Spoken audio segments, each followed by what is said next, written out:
اعوذ باللہ السمیع العلیم من الشیطان الرجیم بسم اللہ الرحمن الرحیم الحمد للہ رب العالمین الرحمن الرحیم مالک یوم الدین ایاک نعبد و ایاک نستعین اہدنا الصراط المستقیم صراط الذین انعمت علیہم غیر المغضوب علیہم ولا الضالین۔ سورہ مبارکہ فاتحہ کی تفسیر کے جاری سلسلہ بیان میں ہم ایاک نعبد و ایاک نستعین تک پہنچے تھے۔ اسی سلسلہ گفتگو کو آگے بڑھاتے ہوئے ہم ان دو جملوں کی طرف اور ان دو جملوں کے درمیان پائے جانے والے ربط کی طرف توجہ کرتے ہیں۔ نعبد و نستعین، نعبد و ہم عبادت کرتے ہیں، نستعین ہم مدد طلب کرتے ہیں۔ عبادت اور بندگی ایسا عمل ہے کہ جو عبادت کرنے والے کو معبود سے اتنا منسلک، مرتبط اور قریب کر دیتا ہے کہ پھر حقیقی عابد، حقیقی عبادت گزار، حقیقی عبادت کرنے والے کے سامنے اپنے معبود کے علاوہ نہ تو کوئی ملحوظ رہتا ہے نہ کوئی مقصود قرار پاتا ہے۔ ملحوظ بھی وہی ہے، مقصود بھی وہی ہے، مطلوب بھی وہی ہے، محبوب بھی وہی ہے، معشوق بھی وہی ہے، معبود بھی وہی۔ اللہ کی ذات اس لائق ہے کہ پوری کائنات اس کے سامنے سر نیاز خم کر دے، جبین بندگی جھکا دے، اس کے حضور عبادت کرے، ایسی عبادت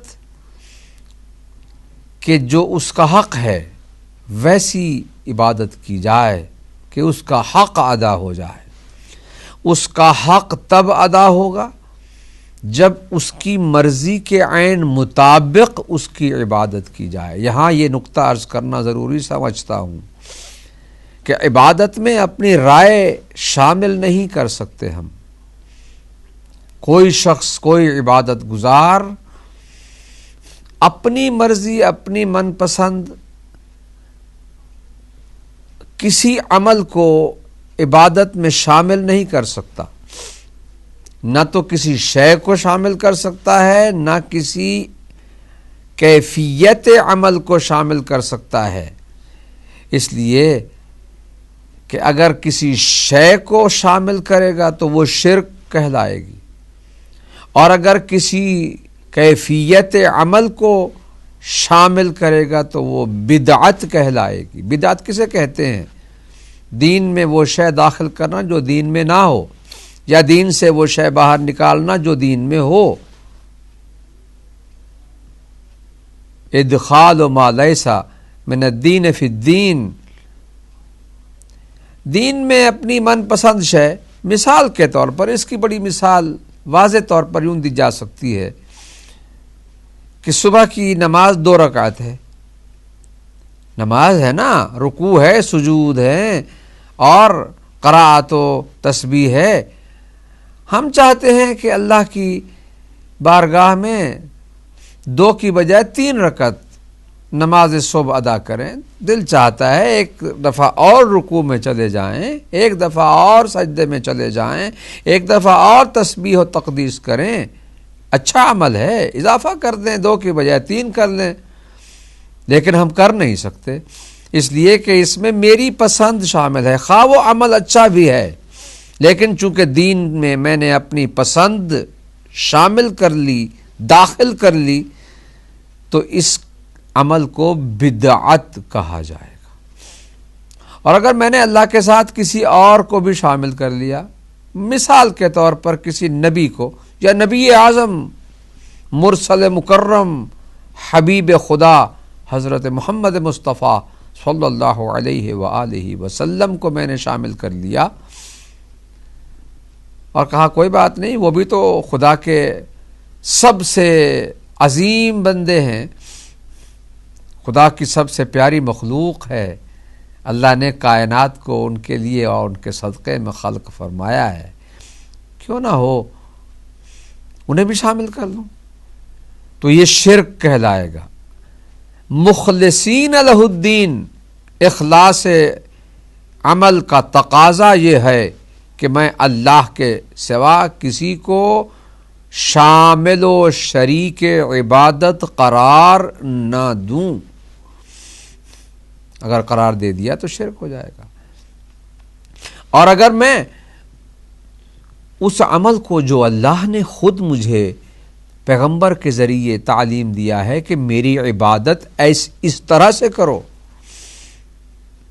اور میں اس میں تھوڑی سی تبدیلی یا اضافہ کر دوں، تو اسے بدعت کہا جائے گا۔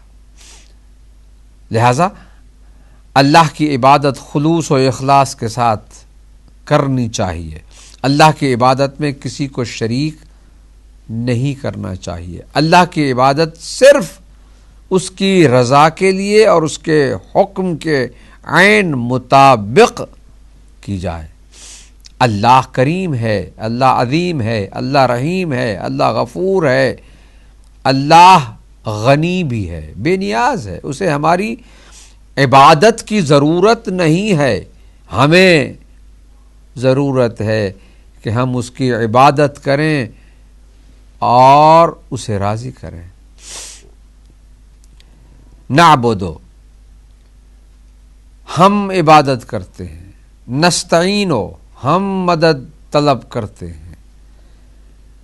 مدد طلب کرنا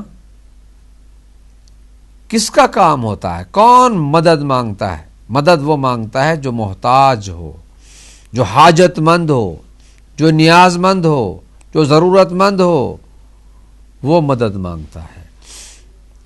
اللہ نے ہمیں نستعینو کے جملہ سے ایک اور مطلب کی تعلیم دی ہے، اور وہ یہ کہ اپنے آپ کو ہمیشہ محتاج اور ضرورت مند اور حاجت مند سمجھو، اس لیے کہ اللہ کے سوا کوئی بھی بے نیاز نہیں ہے، سب نیاز مند ہیں، سب حاجت مند ہیں، سب ضرورت مند ہیں، سب محتاج ہیں۔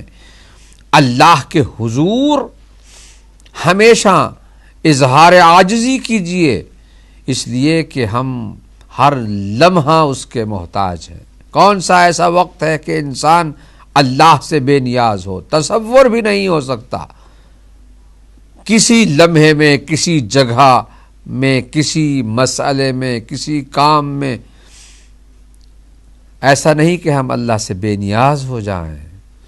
ہماری تو سانسیں اکھڑ جاتی ہیں اگر اللہ سے بے نیازی کا تصور بھی آئے۔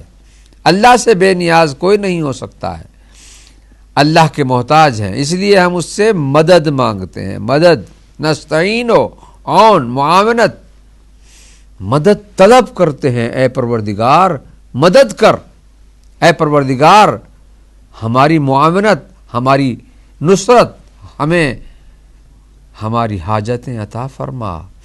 نستعینو، نعبدو کے بعد نستعینو کہنے کا مطلب یہ ہے کہ کہیں عبد، بندہ، عبادت گزار عبادت کرنے میں متکبر نہ ہو جائے، اسے یہ احساس دلایا جائے کہ تو محتاج ہے۔